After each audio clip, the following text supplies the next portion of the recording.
The laboratory door opened. The light from the corridor rushed into the room, only to once again be shut out behind the closing door. Lucien didn't turn on the lights. He walked instead in the pale moonlight spilling through the window, and made his way over to the computer. The cold light from the monitor illuminated Lucien's face, casting an immense black shadow on the wall behind him, which coalesced with the dark of night. A few brief clicks of the keyboard sounded, and then the world returned to silence. Lucien sat before the computer in silence, the word error flashing on the screen. Although it wasn't unexpected, he couldn't help but feel disappointed. How long had it been since he'd managed to find this secret database at Black Swan? Lucien had no desire to fish out this memory from the boundless sea of recollection. He continued to sit before the computer until the screen went black and he could see his own face. The cramped black frame contained his image within, as if in silent ridicule. Even though he possessed this secret power, he still had no way of unlocking it, much less... Lucien sighed inaudibly, then turned his gaze elsewhere. He looked at the various devices arrayed in the lab, and the shelves packed with documents and reports. All appeared to be in order, whereas several months prior, this was all a deserted wasteland. Outsiders all believed that Lucien's choice to rebuild the research center here was out of some respect for the past, to carry forth the torch of scientific spirit. But only he himself knew. He was never after such illusory things. The other hidden half of the database was the main reason he chose to rebuild at the old site. Unfortunately, the endeavors he originally thought would go smoothly had hit snags, whether it was the database, the evolution core, or whatever else. Suddenly, an image of the girl sprung forth in Lucien's mind. Some time had passed since their parting under the camphor trees, and yet it seemed like only yesterday. Her face was always so exceptionally clear and distinct in his memory. Without even trying to remember her, she filled up every little nook and cranny in his heart. He sunk briefly into this reverie, when suddenly an invisible pressure swept over him, making it almost impossible for him to breathe. Lucien gathered himself, staring silently at his two hands. He gently furrowed his brow, and a cluster of ice crystals formed in his palms. The next second, it turned to dust, and the disintegrated crystals floated in the air, disappearing without a trace. After a long while, he muttered to himself, "That fast, huh?" Lucien turned to look at his assistant standing at the lab bench through squinting eyes. "You're staring at me. What is it?" The sudden question startled Pete, who began to fumble around and almost dropped a piece of expensive equipment. He scratched his head in embarrassment and then pointed at the document in Lucien's hand. I just don't think I've seen that document before. At Ultima Bioresearch Center, aside from the various experiment materials and equipment, the most important things were documents. After all, most practical experiments required ample theoretical backing. Not unlike other famous professors, Lucien was always very busy, so the materials in the research center were left to his assistants to organize. Sometimes, they knew even better than the professor himself where all the important data records were. "This is new experimental data." Lucien answered simply, but then he caught Pete's puzzled gaze, and after a pause, he added, "It's unrelated to the research center's projects. It is my own personal research." Professor Lucien's personal research. These words engendered a curiosity amongst the research center's entire staff, and even more so for a young grad student like Pete. He leaned forward, eyes wide and ears pricked. Might I inquire as to the topic of this research? Of course. Lucien maintained a smile as he casually handed the document over to Pete. This is research into evol instability. Pete nodded as he pored over the precious document in his hands. The experiment data was incredibly detailed and clear. One could tell just by the look of it that it was the work of Lucien. However, there was one point that Pete couldn't make sense of. The research center did not have the experiment sample necessary to provide this kind of data. In other words, there were no evolvers here upon which Lucien could have run his experiment. He wanted to ask Lucien, but he couldn't find the words. All he could do was knit his brow and remain silent. You're wondering about the source of my data, aren't you? Don't worry. It was not obtained through any illicit means. As Pete vigorously shook his head in denial, Lucien took the document back and flipped casually through it. In contrast to his unconcerned motions, his tone had an icy edge to it. Never again would I. Pete had never heard Lucien use this sort of tone.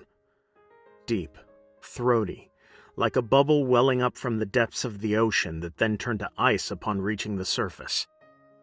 It sent him into a daze, and when he'd regained his senses, Lucien had resumed his breezy, genial smile, as if what he'd just said was a hallucination. In the future, there will be much more material related to this. I'll need you to organize it. Oh, yes, sir. Satisfied with the response, Lucien nodded and placed the stack of papers into a drawer. Lucien never planned to intentionally hide that research into evol instability from the research center's staff. He needed more data, whether out in the open or in secret. But at the same time, he did not plan to make this research public, because as he had said, this was personal research. Lucien's gaze rested placidly on his hand. He believed the instability of modified evol was a matter of course, just as multiple surgeries would inevitably leave behind side effects. The two operated on the same principle. Gain is always accompanied by loss. It was only fair. He was not afraid. If only he could see the future more clearly. Hazy sunlight shone on his palm. Lucien gently bent his knuckles, as if trying to grasp it in his hand. Back at Black Swan, Lucien had done no shortage of research into possible instability that might occur with evol. But because the individual variance of the experiment samples was simply too large, the corresponding data was inferior, leaving most of the research hung up in the theoretical stage. But today, these shelved theories finally had another opportunity to be verified. The laboratory was completely still. Icy crystals formed in the palm of Lucien's hand, like a flower blossoming silently in the night. The little blossom was suffused with a frosty light, growing rapidly and cutting through the darkness, turning into a razor-sharp ice blade. Lucien silently regarded the blade in his hand as time slipped quietly by. Finally, as if something had been confirmed, his gaze relaxed. With the change in his expression, Lucien's icy weapon disappeared into thin air, leaving only an ethereal frosty mist. That went better than expected. In which case the next step is, Lucien took off his glasses and set them on the desk. He looked at the experiment record, and his relaxed spine once again began to tense. But he quickly suppressed the emotional change. Before today, he'd made many different attempts. Although slightly different from the past, the nature of space folding remained the same. With that thought, a curious sense of ease welled up within him. Indeed, there was nothing to be anxious about. If it truly was an uncontrollable power, it is better to destroy it than to fearfully possess it. He slowly closed his eyes. A pale white glow gathered in his palms. The next second, the light burst forth, enveloping Lucien in a transparent force field. Fragmented scenes flashed through his mind. Lucien thought of a distant day. He and the girl were standing in the light of dusk. He used the power of space folding to send her away, but the silly girl came running back out of concern for him. And another time, after he'd clearly told her to leave him, the two became trapped in a dream.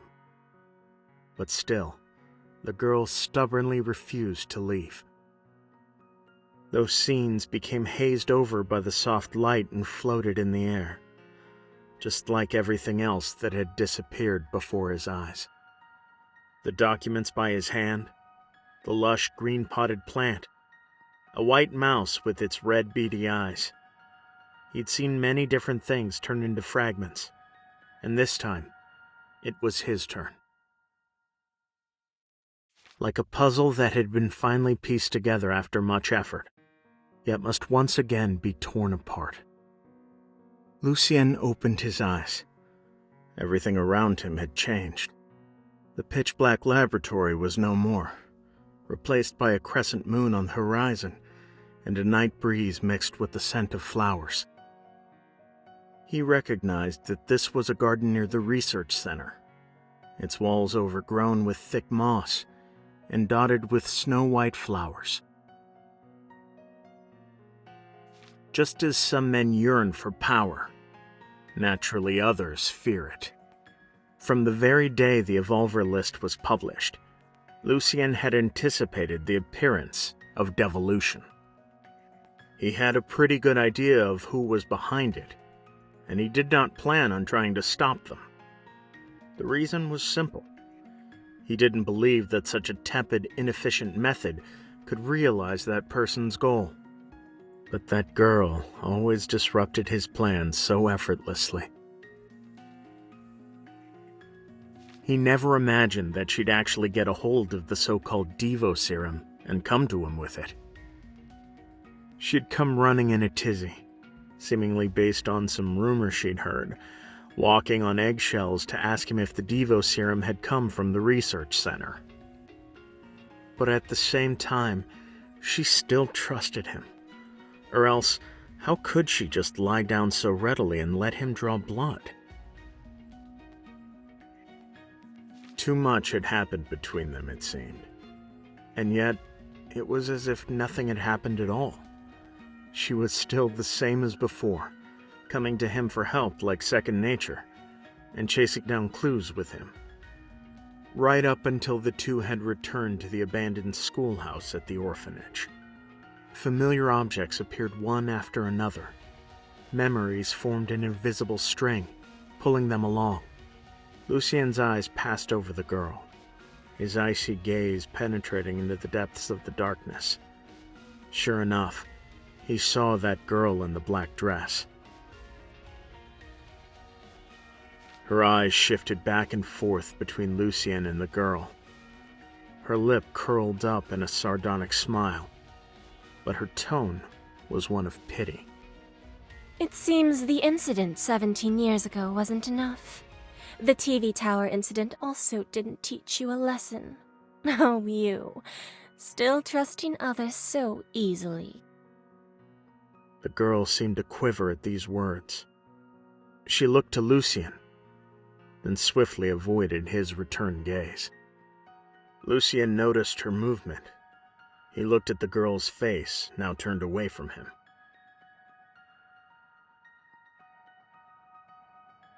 Her overly long bangs hid her eyes, but those tightly pursed lips and her fists white with tension clearly told Lucien how shaken she was. This was the most natural and correct reaction. She should have her guard up, especially when facing herself. Lucien lowered his eyes and felt a stinging dryness in his throat. The silence spread. There was no point in continuing the confrontation. Lucien took a small step forward, blocking the girl with half his body. But just then, a voice spoke up from beside him. I don't need you to tell me what to do. The weak yet determined voice came at him in a little burst, like a flower blossoming quietly in a corner. The girl grabbed his sleeve, her eyes bright. Overcome with a fervent emotion, she pulled him back once again from the abyss. I trust Lucien. In that pair of illuminated eyes, Lucien saw himself. The rosy dawn grew brighter and brighter, scattering the mist drifting over the river, as well as the fragments before Lucien's eyes. The first to disappear were the girl's hands. They were a pair of tiny, thin hands, never too hot in the summer and always cool in the winter. Occasionally, she would stick her hand in Lucien's pocket for warmth, but most of the time, Lucien would take it upon himself to act first, removing a glove to give to her, then taking her other hand in his. But now, the dawn's light shone through her outstretched fingertips, merging them with the clouds in the sky, and preventing anyone from ever holding them again. Next was the girl's body.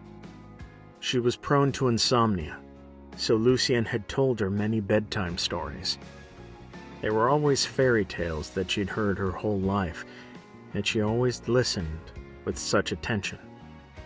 For instance, when he got to the part of the story where the mermaid turns into sea foam, the girl would close her eyes as if she couldn't bear to listen and let out a soft sigh. She always felt so much empathy for others meeting their tragic ends, yet completely refused to see herself as a pawn of fate. The final thing to vanish was her face. For a moment, Lucien wasn't sure if he was seeing the scenery reflected in the girl's eyes, or that which was showing through behind her. In a short span of seconds, her eyes went from startled to confused, and finally, composed. A crystalline flare of light diffused in the thin mist, like an iridescent bubble bursting in the sunrise, leaving a strange sense of unreality. She vanished completely in the morning light. The uniquely shaped S-brooch fell to the ground, glinting in the light. Lucien reached down to pick it up, but a sudden pain stabbed at his heart, making him double over and clutch at his chest. From the darkness below the suspension bridge, a figure sauntered out, her light-colored hair shining in the sunlight. Artemis strode forward, but just as her fingertip was about to touch the brooch, a white force field appeared out of thin air, cutting her off from it. She was a bit surprised, but she quickly realized what had happened and scowled at Lucien. Ares, are you sure you want to continue using Evol? Lucien did not respond. He silently looked at that brooch, a grim smile on his lips. But his eyes shone brightly. The dawn's rays illuminated them, dispelling all obscurity and hesitation, and filling them with determination.